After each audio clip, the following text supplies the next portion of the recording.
எல்லா செயல்களுக்கும் மூலதனமா இருக்கிறதால தான் என்ன மூளைன்னு கூப்பிடுவாங்க. நீங்க சிந்திக்கிறது, தகவல் பரிமாற்றம் செய்யறது எல்லாம் என்னாலதான். நான் ஒரு லைப்ரரி மாதிரி எல்லா விஷயங்களையும் கத்துக்கிட்டு கற்ற விஷயங்களை பத்திரப்படுத்தி வச்சு உங்களை பெரிய அறிவாளியா காட்டுறது நான் தான். உங்களோட உணர்வுகளையும் உடல் அசைவுகளையும் கூட நான் தான் கட்டுப்படுத்துறேன். ஆனா ஏதோ உலகத்திலேயே உங்களுக்கு தான் இல்லாத வேலையும் பிரச்சனையும் கவலையும் இருக்க மாதிரி நிம்மதி இல்லாம மன அழுத்தத்தை உண்டாக்கி எனக்கு பிரஷர் குடுக்கறீங்க.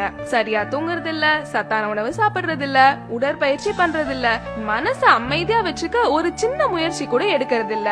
இதனால எனக்கு புத்துணர்வு கொடுக்கிற ரத்த குழாய்கள் பாதிக்கப்பட்டு பக்கவாதம் வருது, ஞாபக மருதி, சிந்திக்கும் திறன், முடிவெடுக்கிற திறன் குறையுது, மனசு சம்பந்தப்பட்ட பிரச்சனைகள் கூட வருது. மது அருந்தி என் மதிய மயக்கி என்ன முட்டாளாக்குறன்ற பேர்ல உங்களை நீங்களே முட்டாளாக்கிக்கிறீங்க. எதுக்குங்க இந்த பரபரப்பு?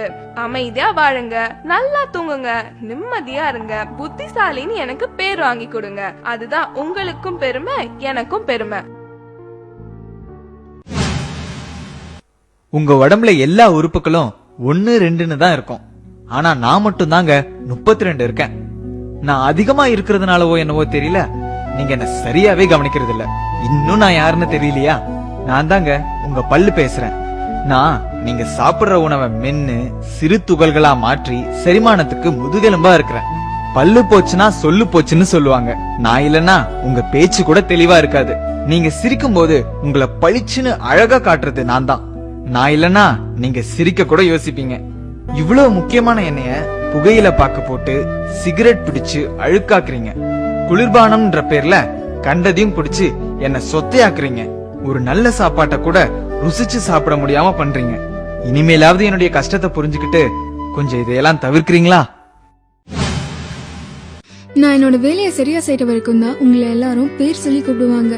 நான் என் வேலையை நிறுத்திட்டா என்னதான் உங்க அப்பா அம்மா அழகான பேர் வச்சாலும் அத மறந்துட்டு பிணம்னு சாதாரணமா சொல்லிடுவாங்க. அவ்வளவு முக்கியமான ஆளு யாருன்னு பாக்குறீங்களா?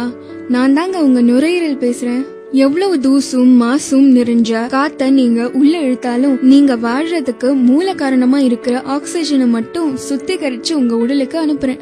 ஏற்கனவே சுற்றுப்புற மாசால சிரமப்பட்டு இருக்கேன். அத புரிஞ்சுக்காம என்னைய சிகரெட்டு பீடி பிடிச்சு நச்சு வாய்களை செலுத்தி என்னைய அடைக்கிறீங்க. வேலை செய்ய விடாம என்னோட காத்து பைகளை செயலிழக்க வைக்கிறீங்க. புற்றுநோய்க்கு மட்டும் இல்லாம பல நோய்க்கு ஆளாக்குறீங்க. இது என்னோட நுரையீரல், என்ன வேணும்னா செய்வேன்ற மாதிரி என்ன மட்டுமா கஷ்டப்படுத்துறீங்க?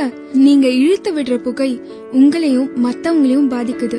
உங்களை அழிக்கவே உங்களுக்கு உரிமை இல்லாத போது மத்தவங்களை அழிக்க உங்களுக்கு என்ன உரிமை இருக்கு? பூவை போன்றவள் நான், சாம்பல் நிரப்புற கிண்ணம் இல்ல. விடுங்களேன், வேண்டாமே, வாழுங்க, வாழ விடுங்க. ஹலோ, கொஞ்சம் நில்லுங்க. என்ன கேக்குதா?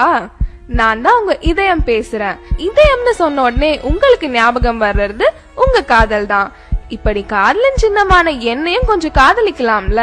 நான் ஒரு நிமிஷம் கூட ஓய்வெடுக்காம துடிச்சு துடிச்சு ரத்தத்தை சீரா உங்க உடல் முழுவதும் கிடைக்க செய்றேன். நான் துடிக்கலனா நீங்க துடிச்சு போயிடுவீங்க. ஆனா சிகரெட்டு, மது, ஆரோக்கியம் இல்லாத மேல்நாட்டு உணவு, கொழுப்புள்ள உணவு சாப்பிட்டு உடற்பயிற்சியும் செய்யாம எனக்கு அழுத்தத்தை கொடுத்து மாரடைப்பு வர செய்யறீங்க.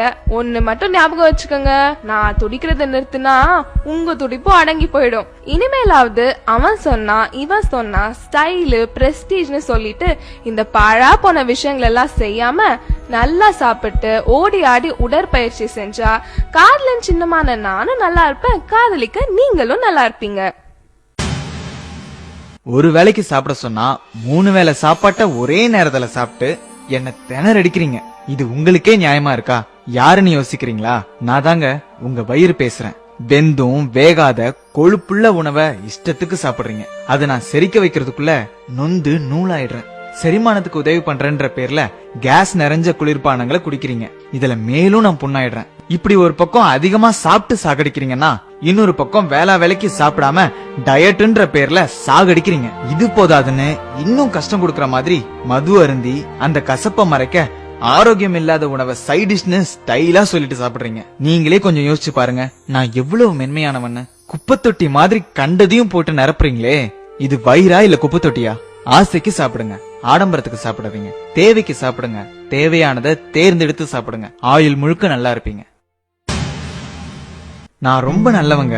எனக்கு தீங்கு செய்ய நினைக்கிறவங்களுக்கு கூட முடிஞ்ச அளவுக்கு நன்மையே செய்யறேன். என்ன பாக்குறீங்க? நான் தான் உங்க கிட்னி பேசுறேன். உங்க உடம்புல உள்ள அழுக்கு அனைத்தையும் வடிகட்டுறது நான் தான். உடம்புல உள்ள தண்ணி, உப்பு மற்றும் அமிலங்களை சமநிலையா வச்சுக்க உதவுறேன். பல்வேறு ஹார்மோன்களையும் நான் சுரக்கிறேன். பல நன்மைகளை உங்களுக்கு செய்யற எனக்கு பதிலுக்கு நீங்க என்ன செய்றீங்க? தீங்குன்னு தெரிஞ்சே மது அருந்துறீங்க, சிகரெட் பிடிக்கிறீங்க, கண்டதையும் சாப்பிட்டுட்டு உடற்பயிற்சி கூட செய்ய மாட்டீங்க. கெட்டதை சுத்திகரிக்கிறதுக்கு உதவியா தண்ணியாவது நிறைய குடிக்கிறீங்களான்னா அதுவும் இல்ல. குளிர்பானம்ன்ற பேர்ல கண்ட ஆசிடையும் குடிக்கிறீங்க. நீங்க நிறைய கழிவு அனுப்புறதாலயோ என்னவோ நான் 2 உறுப்புகளா படைக்கப்பட்டிருக்கேன். நான் பாதிக்கப்பட்டு சர்க்கரை நோய்னு டாக்டர் சொல்லிட்டா அப்ப மட்டும் என்ன விழுந்து விழுந்து மருந்து மாத்திரை கொடுத்து பக்குவமா கவனிக்கிறீங்க. இருந்த என்ன பிரயோஜனம்? போனது போனது தானே. இனியாவது கண்கட்ட பிறகு சூரிய நமஸ்காரம் செய்யாம புத்திசாலியா இருப்பீங்களா? நான் ஒரு சுத்திகரிப்பு ஆலை, ஒரு சேமிப்பு கிடங்கு. பல வேலைகளை ஒன்னா செய்றேன். யாருன்னு பாக்குறீங்களா? நான் தாங்க உங்க லிவர், அதாங்க கல்லீரல். உங்களுக்கு எங்கேயாவது அடிபட்டுச்சுன்னா ரத்தம் வெளியே போகாம உரைய வைக்கிறது நான் தான். நீங்க சாப்பிடுற எல்லாத்தையும் செரிக்க வைக்கிறதும் நான் தான். உங்க ரத்தத்தை சுத்திகரிச்சு உங்களுக்கு தேவையான சக்தியையும் நான் சேமிச்சு வைக்கிறேன். இது மட்டும் இல்லாம பல விட்டமின்களையும் மினரல்களையும் கூட நான் தான் சேமிச்சு வைக்கிறேன். மது குடிக்கிறதாலையும் கண்ட குளிர்பானங்களை குடிக்கிறதாலையும் பதப்படுத்தப்பட்ட ஆரோக்கியம் இல்லாத உணவை சாப்பிடுறதாலையும் என்னோட சுத்திகரிக்கிற திறமை இழந்து புற்றுநோய்க்கு கூட ஆளாகிறேன். 100 ரூபாய் டாக்டருக்கு ஃபீஸ் கொடுக்க கஷ்டப்பட்டுட்டு சின்ன சின்ன பிரச்சனைகளுக்கு எல்லாம் நீங்களே பெரிய டாக்டர் மாதிரி மருந்து மாத்திரை வாங்கி சாப்பிடுறீங்க. இதுக்கு பதிலா எனக்கு விஷத்தையே கொடுத்துடலாம். 100 ரூபாய் மிச்சம் பிடிக்கிறேன்னு 500க்கும் மேற்பட்ட வேலைகளை செய்யற என்ன கஷ்டப்படுத்தி நீங்களும் பல ஆயிரங்களை இழக்கிறீங்க. நான் எனக்காகவா சொல்றேன்? உங்களுக்காக தானே சொல்றேன். கொஞ்சம் காது கொடுத்து கேளுங்க. இதுக்கு அப்புறமாவது என்ன கஷ்டப்படுத்த மாட்டீங்கன்னு நம்புறேன்.